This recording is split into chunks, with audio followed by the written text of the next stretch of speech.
แย่แล้วนี่มันคำพูดของจิ้งจอกหนุ่มผมเคยพูดคำพูดพวกนี้กับคุณเมื่อไหร่ก่อนคุณเข้าวงการเราสองคนไม่รู้จักกันถ้าเราสองคนรู้จักกันผมต้องเตือนคุณว่าอย่าเป็นบก.แน่ดูสภาพคุณตอนนี้สิค่าปรับไม่กี่ร้อยหยวนก็จ่ายไม่ไหว ใครจะนึกนะว่าอาจารย์โจ้ชวนผู้ร่ำรวยเงินแค่ไม่กี่ร้อยหยวนก็คิดหยุมหยิมอะ ในกามีน้ำร้อนจะดื่มน้ำเย็นทำไม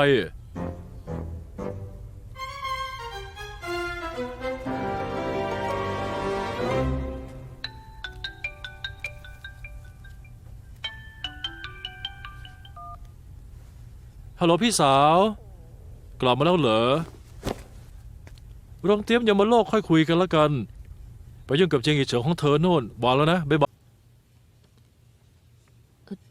อาจารย์ ฮะ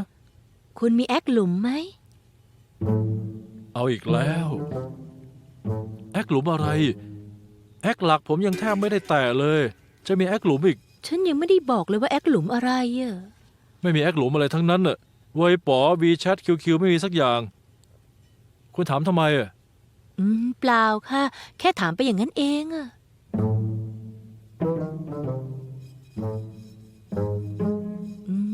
นี่ อาจารย์คะ ฉันเจอเรื่องที่น่าสนใจมากเรื่องนึงอะ อะไรอ่ะ คือตอนจบของทุกเรื่องของคุณล้วนใช้จุดไข่ปลา5 จุดเป็นความเคยชินเหรอ ไม่ได้หรือไง ได้สิ ฉันก็แค่รู้สึกว่ามันเหมือนกับความเคยชินของเพื่อนในเน็ตของฉันมากอะ ความเคยชินนี้เป็นกันตั้งหลายคน เป็นเพื่อนคุณหมดหรือไง น้ำเสียงของคุณก็เหมือนกันน่ะโดยเฉพาะเวลาแขวะอาจารย์เจียงอะ เขารำคาญเจียงฮีเฉิงด้วยเหรองั้นช่วยแนะนำให้พวกเรารู้จักกันสักหน่อย จะพูดอะไรกันแน่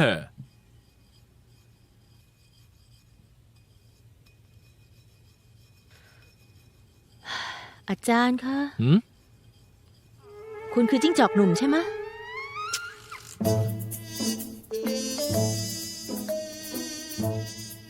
จิ้งจอกหนุ่ม อืม ใครเหรอ โจ้ชวนน้อยที่ฉันเคยเล่าให้คุณฟังไงคะ อ๋อที่แบ่ง20/80กับผมเหรอคุณเป็นโรคมโนเหรอใช้แค่สไตล์การเขียนมาตัดสิน ไม่ใช่แค่นั้นนี่คะแม้แต่น้ำเสียงที่แขวะคนอื่นก็เหมือนกันเปียบเลย เรื่องที่จิ้งจอกหนุ่มอยากรู้คุณก็อยากรู้ อย่างจำนวนต้นฉบับ เทศกาลพบปะด้วย สไตล์น้ำเสียงใช้เป็นหลักฐานได้ด้วยเหรอลองคิดดูสิมันฟังขึ้นเหรอผมเป็นนักเขียนที่เข้าร่วมเทศกาลพบปะผมสนใจจำนวนต้นฉบับตอบกลับเป็นเรื่องปกติ ส่วนที่คุณพูดถึง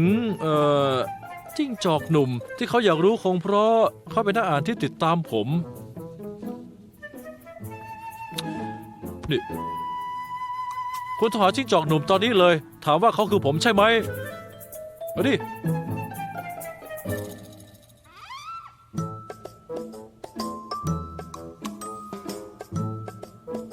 อย่าโทรอย่าโทรอย่าโทรอย่าโทรอย่าโทรอย่าโทรอย่าโทรอย่าโทรอย่าโทรอย่าโทรอย่าโทรอย่าโทรอย่าโทรอย่าโทรอย่าโทร อาจารย์คะ คุณไม่ใช่จิ้งจอกหนุ่มจริงเหรอ ผมให้โอกาสคุณพิสูจน์แล้วนี่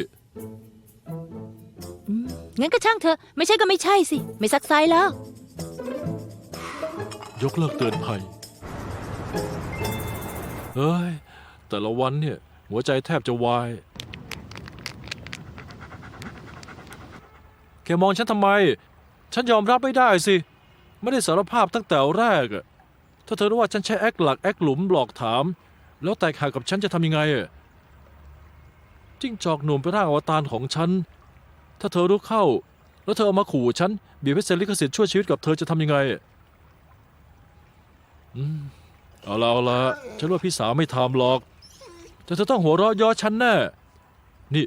ฉันจินตนาการหน้าตอนที่เธอหัวเราะย่อฉันออกเลยโถเอ้ยอาจารย์โจ้ชวนไม่นึกเลยว่าคุณจะเคยเป็นหนุ่มน้อยอารมณ์เศร้าแบบนั้น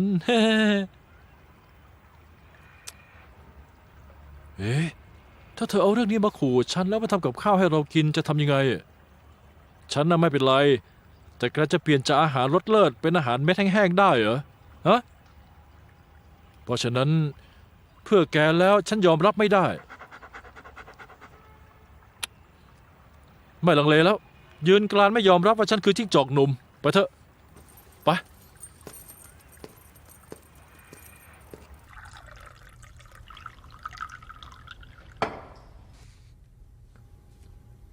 อาจารย์ มื้อเที่ยงเตรียมก๋วยเตี๋ยวหลอดไส้หมูแดงไว้ให้ก๋วยเตี๋ยวหลอดไส้หมูแดงหึอยู่ไหนอะโกโอ้เกลี้ยงเอ้ยปวด เฮ้ย นี่คุณกำลังฟ้องเรื่องโกเหรอคะเนี่ย กลับมาทำก๋วยเตี๋ยวหลอดไส้หมูแดงให้ผมใหม่เดี๋ยวนี้เลย ลูกพี่เรียนรู้แอป Delivery ในมือถือหน่อยสิ ทำไมเสียงคุณฟังดูหงอยแบบนี้อะ ไม่คุยกับคุณแล้ววางนะ ชูลี ดูสีหน้าอาจารย์สัวเหิงแย่มากเลยนะ ฉันรู้สึกว่าเขาอาจเป็นลมได้ ก็ได้ แต่ละคนยั่วโมโหฉันกันใช่ไหม วันนี้แกไม่มีลูกชิ้นไก่กิน ฉันจะบอกแกให้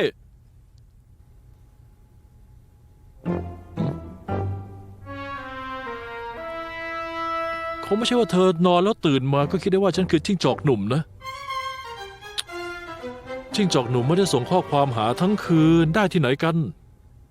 เฮ้ยส่งอะไรหาเธอดีนะ ทำอะไรอยู่ไม่ได้นี่มันเหมือนกับฉันเกินไปเฮ้ย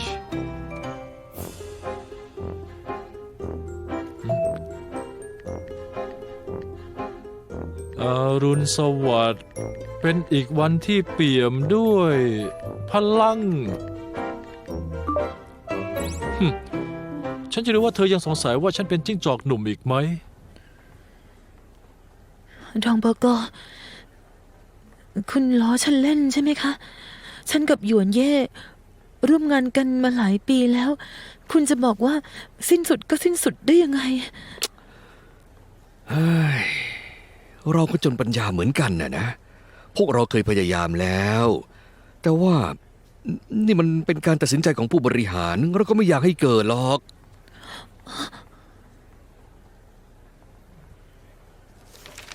รองบกคุณดูสิ ฉันยังมีนิยายสไตล์ที่แตกต่างกัน10 กว่าเรื่องนะ ทุกวันพอเสร็จงานที่คุณมอบหมายให้ ฉันก็คิดอยู่ตลอดเลยอะจริงๆนะ ฉันคิดอยู่ตลอด คุณลองดูว่าใช้ได้หรือเปล่า หรือว่าคุณอยากให้ฉันเขียนอะไร ฉันก็เขียนได้หมดเลย ขอแค่พวกคุณอย่าทิ้งฉัน เอ้ยโสเหิมผมบอกแล้วไม่ใช่เหรอ อันเนี้ยเห็นแก่ที่พวกเราเนี่ยทำงานร่วมกันมาก็นานแล้วอะนะ ถ้างั้น ขอพูดจากก้นบึ้งของหัวใจเลยแล้วกัน คุณเนี่ยไม่เหมาะกับงานเขียนหรอก สู้ไปหางานอย่างอื่นทำจะดีกว่านะ นี่คำพูดจากก้นบึ้งหัวใจที่ไหนกันน่ะ เอามีดแข็งๆปักลงไปในหัวใจอันอ่อนนุ่มของอาจารย์สู่เหิงชัดๆเลยอะเฮ้ย ฉันมอบ10 ปีอันมีค่าของฉัน ทุ่มเทให้กับงานเขียน ฉันขยันขันแข็ง เขียนไม่ขาดแม้แต่วันเดียว คิดเสมอว่าต่อให้พรสวรรค์ไม่พอ ความขยันคงชดเชยได้ ฉันไม่อยากจบแบบนี้หรอก ฉันไม่ยอม คุณไม่ยอม แล้วคุณจะให้หยวนเย่รับภาระความไม่ยอมของคุณด้วยเหรอ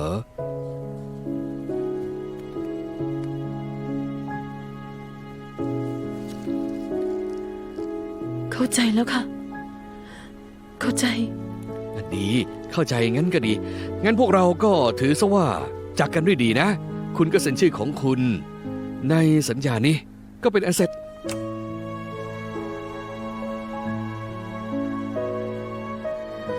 ทนไม่ไหวแล้ว เหล่าเมียว คุณอย่าทำเกินไปนักนะ รีบร้อนเกินไปหรือเปล่าอะ เธอบุกเข้ามาทำไมธุระอะไรของเธอ นิยายที่อาจารย์สู่เหิงเคยเขียนน่ะโดดเด่นมากเลยทีเดียวนะ นักเขียนทุกคนมีสไตล์การเขียนและแนวทางที่ตัวเองถนัด ถ้าไม่ใช่เพราะคุณบังคับให้เขาเปลี่ยน เรื่องก็คงไม่มาถึงขั้นนี้หรอก ฉันบังคับให้เขาเปลี่ยนเหรอ ฮะ รู้ว่านักเขียนคนหยุดอยู่แค่ในพื้นที่ไม่กี่ตารางนิ้วของตัวเองหรือไง ฉันเนี่ยนะ แค่จะให้เขาก้าวออกมา เขาก้าวไปผ่านเองโทษฉันได้เหรอ ให้นักเขียนก้าวออกมาก็คือบังคับให้เขาเขียนสิ่งที่ไม่ถนัดไม่ใช่เหรอ ชอบเรียกร้องหาความยุติธรรมนักทำไมเธอไม่ช่วยเขาเขียนซะเลย พอ อะ แล้ว ร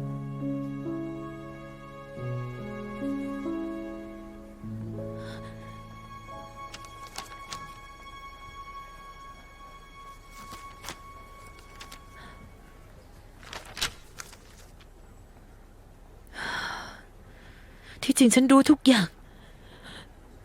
ฉันก็อ่านจดหมาย อาจารย์ทำไมคุณยิ่งเขียนยิ่งแย่ อาจารย์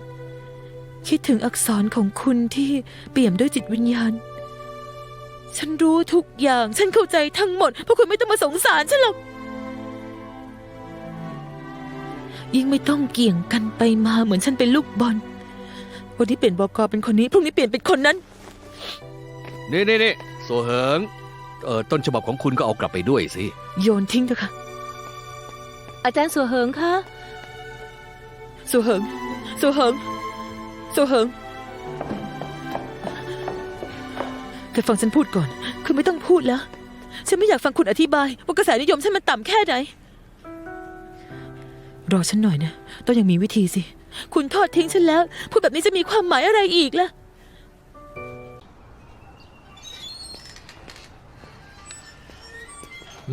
โอ้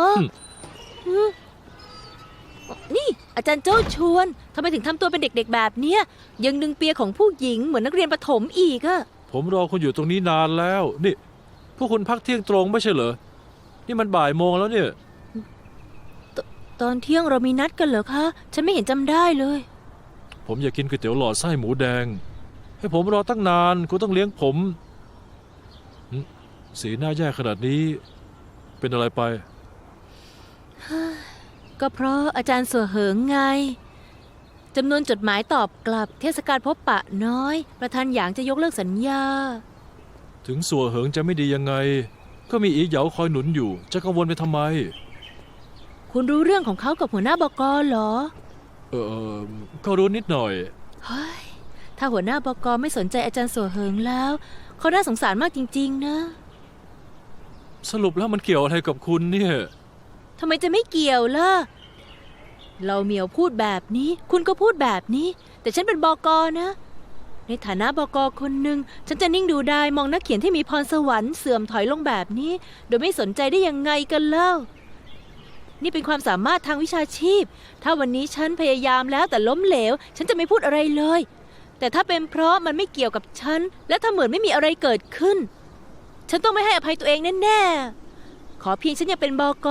ฉันไม่มีทางทิ้งนักเขียนคนไหนแน่นอน นี่คือความหมายของการเป็นบก.แล้วถ้าวันหนึ่งผมหมดความสามารถแล้วล่ะ ฉันก็ไม่ทิ้งคุณหรอก ผิด คุณควรพูดว่าอาจารย์โจ้ชวนคุณจะมีวันนั้นได้ยังไงกันล่ะ งั้นขอถาม อาจารย์เจ้าชวนผู้มีความสามารถหล่อและข่าวสารฉับไวหน่อยนะคะ คุณรู้หรือเปล่าว่าบ้านอาจารย์สัวเหิงอยู่ที่ไหนอะ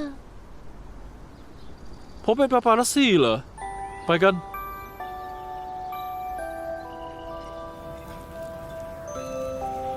คุณทำอะไรอ่ะ ตักไส้หมูแดงให้ผมหมด นี่โถเอ้ย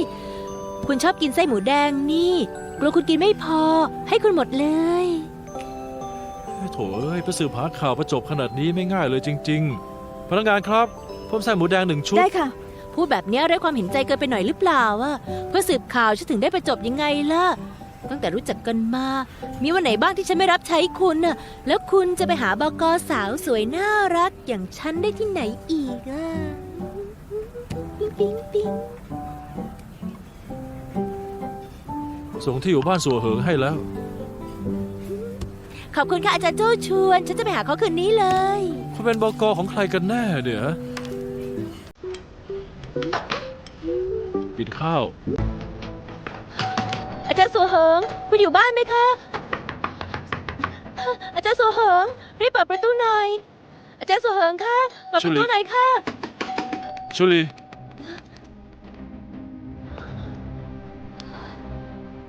ถ้วยรางวัล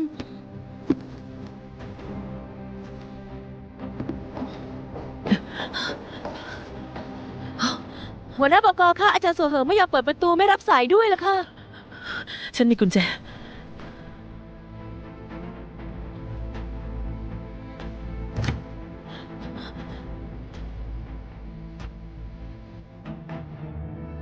สุเหิง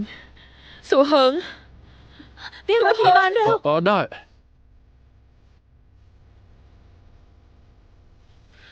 มาลุกขึ้น โอ๊ยพวกคุณมาได้ยังไง ทำไมถึงทำเรื่องโง่ๆแบบนี้ ถ้าเธอเป็นอะไรขึ้นมาจะทำยังไงล่ะ อาจารย์สัวเหิงคะ คุณอายุยังน้อย อย่าคิดไม่ตกสิคะ พวกคุณพูดอะไรกันนะ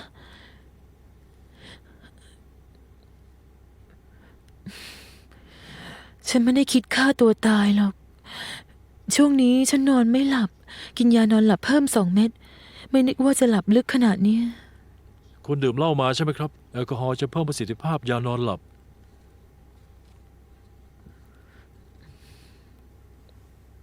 ไม่เป็นไรก็ดีแล้ว ไม่เป็นไรก็ดีแล้วนะ พวกคุณเข้ามาได้ยังไง หัวหน้าบก ฉันยังเก็บกุญแจไว้ ฉันเปิดประตูเอง งั้น ในเมื่อไม่เป็นไรแล้ว ผมไปรอข้างนอกนะ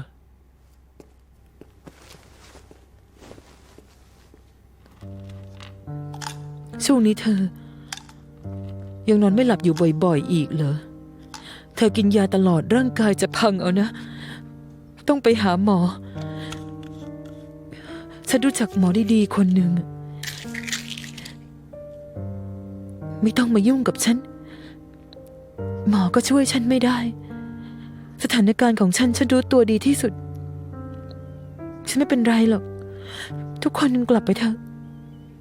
อาจารย์สัวเหิงคะ หัวหน้าบกเขาเป็นห่วงคุณมาตลอดนะ งั้นพวกเรากลับก่อนนะ มีอะไรเธอก็โทรหาชูลี ดูแลตัวเองด้วย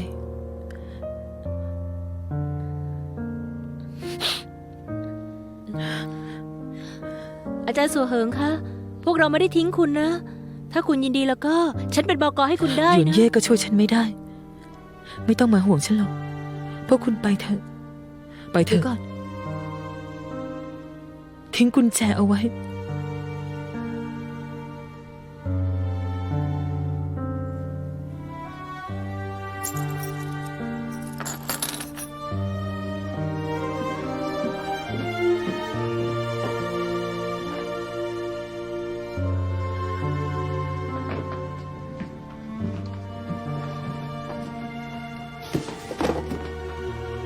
ยังมีธุระอะไรอีก ฉีกต้นฉบับของตัวเองทิ้งแบบนี้ ผมก็เคยทำไม่มีประโยชน์เลยสักนิด ทุกตัวอักษรที่คุณเขียนจะยังสลักลึกอยู่ในสมอง ถ้าคุณรับตัวคุณเองในอดีตไม่ได้ ไม่มีสิทธิ์พูดถึงอนาคต คุณคิดว่าฉันยังมีอนาคตอีกเหรอ ไม่ว่าจะด้วยสาเหตุใด คืนนี้คุณไม่ได้กินยาขวดนั้นแปลว่าคุณยังมีสิ่งที่รอคอย มีสิ่งที่รอคอยแล้วยังไง ก็แค่ดิ้นรนเฮือกสุดท้าย ไม่งั้นคุณก็ลองดู วันนี้บก.ผมบอกว่าขอเพียงเขายังเป็นบก.อยู่ จะไม่มีทางทิ้งนักเขียนคนไหน นี่คือเหตุผลการเป็นบก.ของเขา เขายอมรับการลองทำที่อาจล้มเหลวได้ แต่ไม่อาจยอมรับการไม่เคยได้ลอง นั่นเพราะคุณโชคดี มีบก.ที่ดี เพราะฉะนั้นคุณก็ให้โอกาสเขาและตัวคุณเอง